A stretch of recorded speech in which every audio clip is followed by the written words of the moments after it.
Hey guys, welcome back to the channel, and today I'm gonna show you how to set up a credit card account alerts for a change in credit card terms on Atlas. All right, it's gonna be a really quick video. We're not gonna waste too much time on this one. I'm just gonna give you guys a quick step-by-step guide on how to get this done. So let's jump straight into it. Now the first thing you're gonna do is to log into your Atlas account.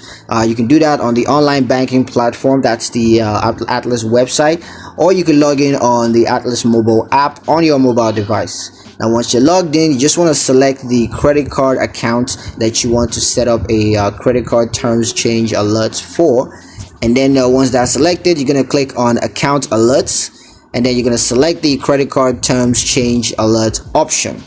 And then from there you can review and customize the alert settings to your taste. And once that's done, just confirm the account alert settings and review the alert preferences just to make sure everything is accurate.